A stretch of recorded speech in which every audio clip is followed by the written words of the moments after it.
Jadi long short term memory ini pada aslinya dia itu membaca pola dari data yang bersifat time series, ataukah data itu yang bersifat sekuensial seperti kalimat ya. Dalam kalimat itu ada beberapa kata, atau misalkan dalam data time series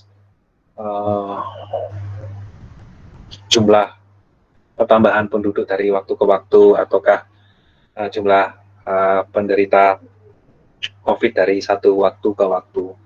Seterusnya itu biasa digunakan model selayaknya LSTM ini.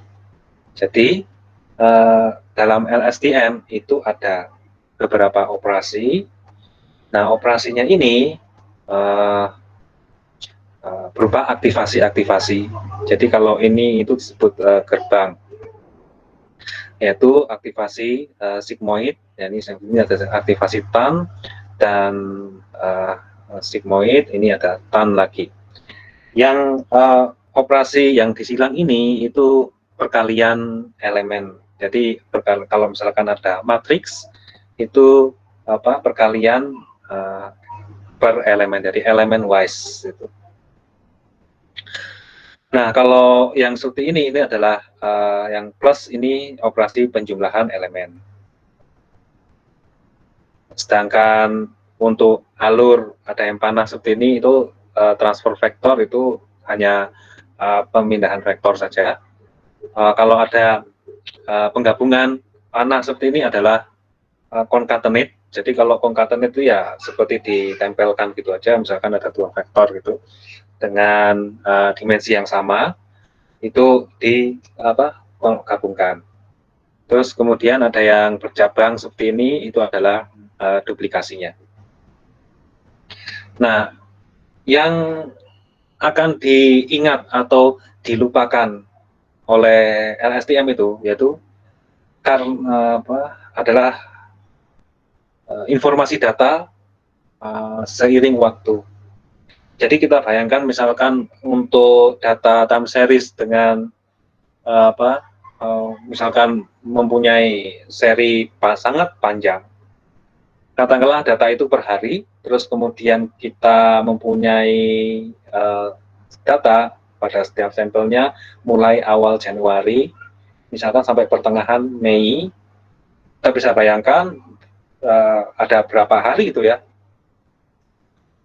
mungkin bisa sampai 50-an hari, dan itu panjang. Nah, LSTM ini berusaha untuk hadir sehingga dia dapat mengetahui berapa proporsi dari panjangnya itu untuk diingat dan berapa proporsi dari panjangnya itu untuk dilupakan. Ya, itu nanti tersisa di C ini. Jadi C ini adalah vektor ya. Sepanjang waktu. Jadi misalkan ada LSTM unitnya itu ada misalkan lebih dari 3, ada 4, ada 5, ada 6, itu nanti konsepnya ini akan terus berjalan seperti itu. Nah, yang baru pada setiap LSTM unit, jadi ini adalah LSTM unit, adalah input. Jadi ada input ke T atau time ke T, ini diinputkan, terus kemudian informasi dari LSTM unit berikutnya itu sebelumnya ini ST-1 itu digabungkan dengan X time ke T pada saat ini digabungkan, terus kemudian ada yang masuk ke fungsi aktivasi sigmoid. Nah, ini terus kemudian dikalikan dengan konsep dari T-1. Sehingga nanti outputnya itu adalah dari masing-masing LSTM unit ini adalah konsep ke T ini, C, T, dan outputnya ST. Gitu. Nah, nanti ada nih outputnya, bisa ada yang ke sini, bisa di-deliver ke LSTM unit berikutnya. Jadi tergantung panjangnya waktu, dan begitu pula banyaknya LSTM unit yang akan kita gunakan. Nah, seperti itu. Jadi fungsinya aktivasi-aktivasi ini adalah seperti itu, untuk mengkalkulasi seberapa besar proporsi informasi dalam panjangnya waktu itu untuk diingat dan dilupakan. Oleh sebab itu, model ini dinamakan dengan long short term memory. Ya, jadi dalam otak manusia itu juga seperti itu, ada proporsi kapan kenangan tersebut diingat dan kapan kenangan tersebut dilupakan. Mungkin kalau kenangan itu indah, mungkin akan teringat sampai hari nanti. Mungkin ada apa memori-memori masa lalu dari kita yang tidak kita ingat karena tidak kita anggap penting gitu ya, tidak istimewa gitu. Jadi mungkin lupakan. Misalkan kalau kita biasanya kalau kita punya utang gitu biasanya lupa. Gitu. Tapi kalau kita itu yang diutang biasanya ingat terus, nah, seperti itu. Jadi ini sama seperti itu. Jadi model LSTM juga menyerupai kinerja ingat dan lupa dari otak kita. Nah, kalau LSTM unit ini di unroll, ya, jadi dalam satu hidden unit namanya hidden layer itu ada beberapa sequence LSTM unit. Nah, katakanlah ini per unitnya itu bentuknya adalah seperti ini. Nah, untuk dari sekuensial misalkan X1, X2, X3 sampai X4 dan seterusnya dimasukkan outputnya ini misalkan Y1, Y2, Y3, Y4 seperti itu.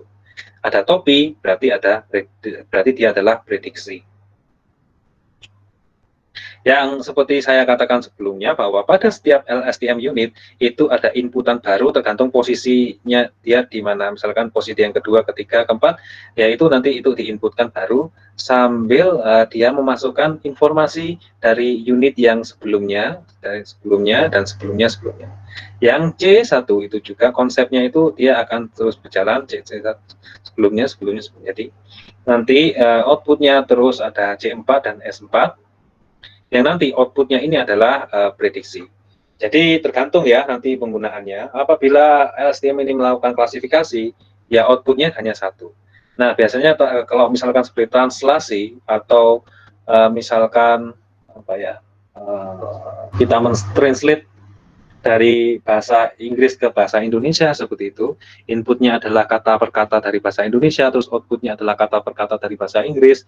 Nah, bisa juga seperti itu. Jadi nanti tergantung dari tujuan yang akan kita yang ingin kita kerjakan itu apakah klasifikasi kah atau prediksi kah atau lain sebagainya. Nanti modelnya mengikuti berdasarkan apa yang akan kita kerjakan. Nah, kompleksnya LSTM dibandingkan dengan induknya yaitu RNN bisa dilihat pada diagram berikut ini. Di mana kalau RNN aktivasinya hanya ada TAN, kemudian dia keluar untuk prediksi menggunakan softmax, kemudian outputnya itu hanya ST, ya, inputnya dari RNN unit sebelumnya itu adalah ST-1 dan begitu seterusnya. Kalau kita lihat di LSTM tentunya lebih kompleks dari segi jalur-jalurnya, modelnya, dan juga aktivasinya lebih beragam, di mana kita menggunakan sigmoid untuk proporsi input dan forget gate-nya itu tadi. Nah, kenapa kok dilakukan seperti ini, LSTM ini? Utamanya adalah permasalahan utama pada prediksi sekuensial. Seperti halnya deep convolutional neural network sebelumnya, itu layernya itu bisa dalam dan sangat dalam, sehingga berpotensi terjadi yang namanya vanishing gradient. Apakah itu vanishing gradient? Yaitu gradiennya itu sangat-sangat kecil karena saking dalamnya layer tersebut sehingga tidak ada update yang berarti lagi gitu, karena gradiennya ketika dihitung itu sudah sangat-sangat kecil kalau sudah sampai layer yang terakhir tuh. Jadi kemarin kan kita menghitung backpropagation dengan chain rule. Ketika kita semakin menuju ke input itu gradiennya itu semakin mengecil, dan mengecil karena dikalikan dengan yang depan-depannya itu tadi. Nah, apabila semakin dalam deep convolutional neural network tersebut, maka berpotensi terjadinya vanishing gradient. Oleh sebab itu muncul ada struktur yang namanya residual network yang untuk mengcover atau menyelesaikan permasalahan, meminimumkan vanishing gradient tersebut. Nah, dalam sekuensial, deep itu tidak hanya kedalaman, tapi juga menyamping secara sequence. Nah, kalau kita kan tahunya kemarin deep itu kan ke dalam, ini menyamping berupa sequence. Itu juga problem, terutama dalam recurrent neural network ini, karena semakin panjang maka akan semakin berpotensi terjadi vanishing gradient yang sebelumnya saya katakan itu. Dengan model yang diajukan oleh LSTM ini ada proporsi untuk forget gate dan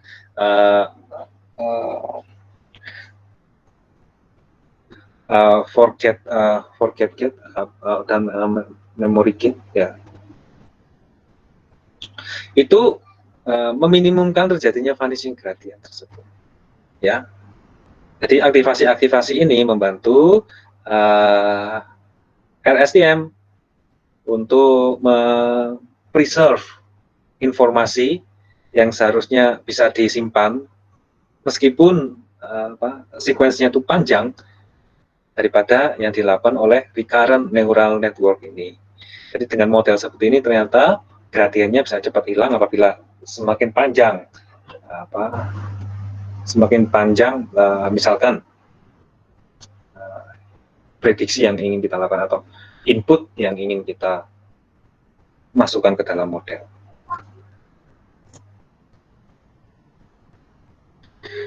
Nah, ini adalah beberapa contoh bagaimana masing-masing alur itu dikomputasi. Itu pada intinya adalah masing-masing ini adalah vektor, ya, vektor. Kalau dia multivariat tentunya vektor. Kalau misalkan univariat tentunya dia adalah unit ya, jadi skalar. Seperti itu saja. Jadi yang seperti itu tadi saya katakan, yang silang ini adalah perkalian elemen wise multiplications ya. Terus kemudian yang bagian sini ada xt masuk dengan digabungkan dengan xt min 1 yang output dari LSTM cell sebelumnya masuk di konkatenasi atau digabungkan. Oleh sebab itu simbolnya itu seperti ini. Jadi S T min 1, xt. Ya. Oke, seperti itu. Terus kemudian dikalikan bobot WF plus bias F, baru dimasukkan ke dalam fungsi aktivasi ini tadi, sigmoid ya. Gerbang sigmoid, nah, disimpulkan ini sama dalam kurung A kali X plus B. Seperti itu. Jadi ya sama ya, sama kayak multi-layer perceptron kemarin ya, itu namanya juga neural network ya. Dan ini juga contoh yang lainnya, di mana ada X1 masuk output dari layar LSTM cell sebelumnya ST-1 digabungkan, terus kemudian dikalikan bobot, terus masuk ke aktivasi sigmoid. Nah, jadilah IT. Nah, di sini IT. Dan ada jalur yang lain itu tan dalam kurung bobot di sini C dikalikan tadi ya, penggabungan dari xt-1 dan xt plus bc pada ini bias pada c. Jadi bobot-bobot yang tersimpan itu adalah ini semua. Jadi ada tadi bobot WF ini, WF, ada WI ya. Sini ada WC. Sini. Yang output dari perkaliannya ini tadi itu nanti seperti ini dikeluarkan berupa CT, dinamakan C karena dinamakan konsep ya. Jadi konsep itu konsep sekuensial keseluruhannya itu secara umum bagaimana konsep. Maksudnya itu seperti itu. Ya. Nah ini masing-masing ada FT dikalikan dengan CT minus 1, ini yang di sini ya. Ditambah dengan I, T itu tadi dikalikan C, ada kayak topi ini CT, dikalikan ini tambah ini. Dan outputnya adalah konsep T. Nanti kemudian dia pada LSTM cell berikutnya dia berlaku sebagai konsep T minus 1 untuk LSTM cell berikutnya. Kemudian ada lagi, nah ini bobot berikutnya yaitu WO, kita namakan WO bobotnya itu. Ada XT masuk digabungkan dengan output dari LSTM cell sebelumnya T-1 digabungkan, terus kemudian masuk kepada aktivasi sigmoid, jadilah O1T. Kita namakan OT, tentunya W0 ini ditemani dengan bias 0, ya, itu nanti dikalikan dengan yang CT itu tadi, masukkan dalam tan dikalikan output dari T ini, terus kemudian keluarlah dia itu output dari LSTM cell pada LSTM cell pada time itu ya, time T. Ya, time T. Oke. Nah, seperti itu. Jadi nanti ada dua outputnya, CT dan ST. Seperti itu. Nah, bagaimana mengintegrasikan convolutional neural network dengan LSTM? Nah, kalau kita bisa lihat di sini CNN, ya biasanya kalau image gitu ya, dari serangkaian image atau video, kan itu isinya adalah serangkaian image ya, citra frame yang secara konsekutif berurutan dari time T sampai time kesekian. Nah, masing-masing image itu dikonvolusi dengan CNN, kemudian masuk ke LSTM unitnya masing-masing di sini. Nah, misalkan contohnya ini T1, T2, T sampai ke Tn. Nah, ini masing-masing dikonvolusi, terus kemudian outputnya itu masukkan output dari layar terakhir itu dimasukkan ke dalam LSTM. Nah, LSTM-nya itu yang masing-masing nanti terus kemudian dia akan mengcapture informasi temporal dari sequence dari citra ini. Nah, ini biasanya ditaruh di layar terakhir. Dan ini sangat menguntungkan karena di satu sisi dengan CNN itu kita mengcapture pola yang kaya dari citra itu, di sisi yang lain pada layar terakhir kita mengcapture informasi temporal ya dari waktu ke waktu. Nah, usaha untuk meningkatkan akurasi dari LSTM bisa juga seperti ini. Jadi tambahkan, integrasikan dengan CNN sebelum diinputkan ke LSTM. Yaitu,